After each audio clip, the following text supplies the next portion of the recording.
Mattias Siimar, kui kõige kaugemalt tulnud Eesti Davis Cupi koondise liige, kas oled juba ajavahega ja ka välitingimustega harjunud?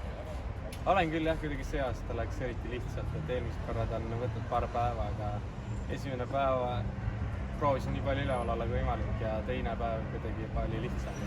Ja ma arvan, et see ajavahe on kuidagi see aasta vahele jäänud. Ja välitingimusega olen ka harjunud selles suhtes, et alati on suhteliselt lahe tulla välja. Ma arvan, niipidi on lihtsam kui sisse minna, nii et olen mänginud päris palju sette siin 2 päeva jooksul ja tunne on päris hea.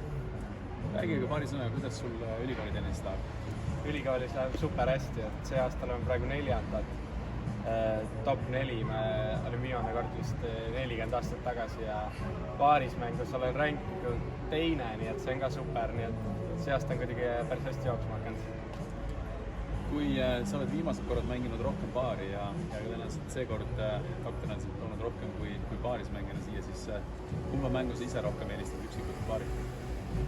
Ma ei oskagi öelda selles suhtes, et paar on fun, et saad nagu sõbraga koos võidelda, lühikesed punktid, palju reageerimise peale, lööke, mis mulle meeldib, aga üksik on selles suhtes ka lahe, et saad rohkem aega võtta, rohkem võib-olla nagu mänguplaani enda peas läbi mõelda, kui paar on ikka suhteliselt kiire, et võib-olla plaani ei olegi, lihtsalt võrk järgi, et ma arvan, et kombinatsioon on kõige lahedam.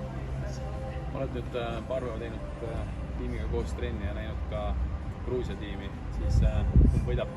Eesti. Aitäh sulle, edu! Aitäh!